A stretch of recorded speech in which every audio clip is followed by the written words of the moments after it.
Hi, my name is Evan Ramsden. I'm a black belt under Andre Galvao and assistant instructor here at the Maverick Training Center, Autos Jiu-Jitsu Huntsville. Today I'm with my sister Julia, and I'm going to be going over how to put pressure in side control, or at least how I like to.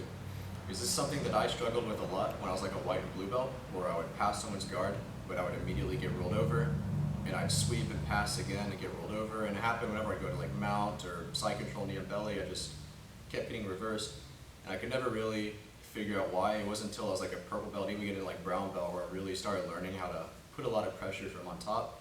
And so I'm going to go over exactly what I do, because it's something that, like I said, took me a long time to kind of figure out when I was coming up. So I'm going to just start from like the top and down, what I do with my arms, all the way from my arms to my chest, to my feet, to my knees, everything what I do in side control. So just going to start super basic side control with a cross face and underhook.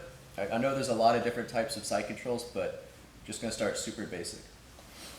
So with my cross face, I want this going as deep as I can to here, okay?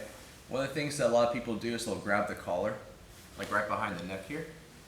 And that's okay if you're trying to go like knee on belly or set up a choke, but not so good for putting a lot of pressure. So I like to grab as deep as I can and either grab a handful of gi right here, or if the gi's not there, maybe it hurts to grab because they're laying on your hand, just cup kind of here at like the lat. And then I want to pull them in a little bit. Not so much where I'm tiring myself out and like stressing my back muscles, just enough to where I pull her into my shoulder and I tilt her a little bit away from me.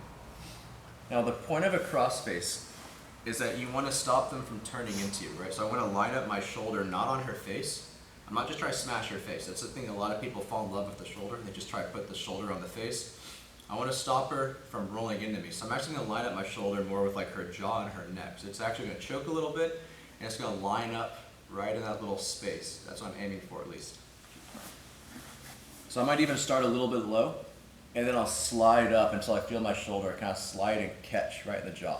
I'm not aiming for the face, okay? That hurts, but it's not accomplishing the goal. And it's easy for her to kind of slip out this way because I'm so far up. I want to keep chest to chest. So a lot of times if you just line up your chest with their chest, your shoulder will line up with the jaw just right. So here, a little pull, not so much where I'm tiring myself out. This arm, it's just an underhook. This is the kind of the dynamic hand. It can go here to press the hips down. It can block the legs. It can attack this arm.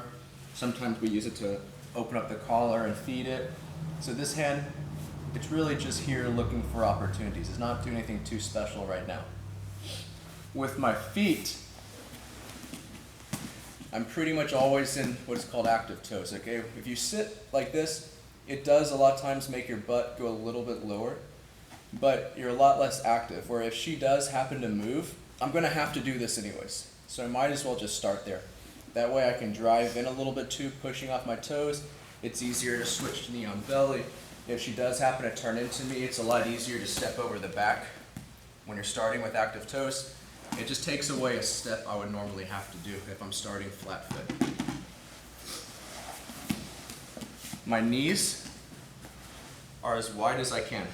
One knee up by the head and the other knee by our hip. Or you don't want narrow knees. That's where we get like kind of pushed around a lot and we're not very stable.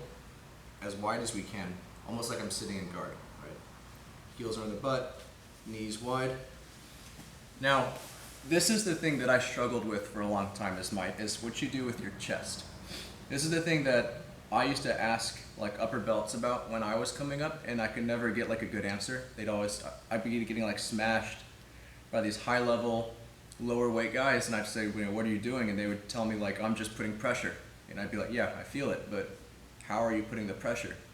And no one could like really ever articulate to me like what they were doing with their chest and their shoulder to feel like they're 300 pounds when they weighed like half that.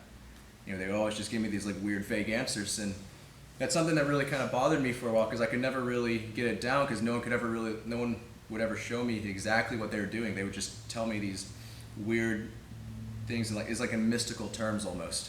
So to save anyone out there that trouble, I'm going to show you exactly what I do, which is what they were doing to me that for whatever reason kind of struggled to explain.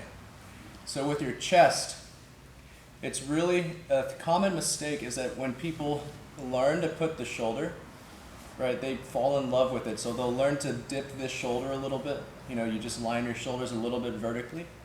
And they fall in love with the shoulder, and so they start doing this, and they pick up their chest. Or they start squeezing, and it might put a lot of shoulder pressure, like that might really hurt on the face. But it makes your background, which lifts up your chest. And the key to good pressure is keeping that chest to chest. So what I'm actually going to do, it's a little bit counterintuitive, is I'm not going to squeeze myself into her. I'm not going to try to drop my shoulder as heavy as I can. I'm going to that's going to come secondary. What I'm going to do is I'm going to actually exhale and let myself drop to the mat as much as I can, almost like dead weight. I'm not going limp, but I'm not tense. I'm just going to relax. If you've ever done yoga, it's very similar, where you exhale and try to get like as deep into a pose as you can. It's the same thing here. I'm going to breathe out. So I'll start here. I'm just going to let myself just breathe out and just let my chest sink. And you can do this with a partner, and they should feel a difference. From this to where just to that. It's a very subtle difference. Like, you may not be able to even see what just happened, but if you have a partner underneath you, they will feel it. They will feel your chest smash their chest more than it was before. And then now, the longer I sit here, I'm going to keep sinking a little bit lower and lower. And what's happening is I'm making it harder for my partner to breathe now. Their breaths are going to become shorter and choppier over time, and that's what's going to make them start panicking and trying to get out, and that's what opens up more submission attempts for me, right? I don't want to try to submit her if she's comfortable, right? It's going to be really hard to break this frame, her defense right here. But if I just start smashing the face and my chest starts feeling really heavy, that's when they feel the need to get out. That's when they start really pushing away with the arms. That's what opens up these arms for us now, right? I don't want to try to get the arms like this, right? If she's not uncomfortable, she's not going to feel the need to explode out and do something crazy, right? She's going to remain perfectly technical, and those people are hard to submit. But if I can start making her really uncomfortable underneath here, she's going to start making mistakes, and that's what makes it easier for me to submit. So instead of just like squeezing the face as much as I can, because some people can tolerate that, right? But no one's going to tolerate running out of breath. So you need to just relax your chest, let it lower, just exhale. Literally just breathe out, deep breaths. Feel your chest kind of drop lower and lower and lower and lower. And then eventually they're going to try to push you away, and that's what opens up the push. So kind of one more time all the way through. Deep cross face, slight pull, right? Not squeezing, just a slight pull. This arm is dynamic. Normally it just kind of underhooks, catching this arm, waiting for them to push. If I do everything right, they will. Active toes, so I can drive off just in case anything happens. So you need to get used to keeping your butt low and your active toes. If you have zero flexibility and going active toes makes you like do this, then you might be able to sit a little bit flat, but try to work on that. Like, you want to be active toes so you can drive into the person. Knees nice and wide, and then the final thing, the most important thing, is the chest, right? Not just squeezing and rounding the chest. You got to feel your chest smashing their chest. You want to almost expand your chest. Breathe out, let yourself sink down. And it's going to be a slow process, but they're going to start feeling like they can breathe less and less and less. And over time, they realize they're running out of breath just from being in bottom side control. And that's when they're going to try to push you away.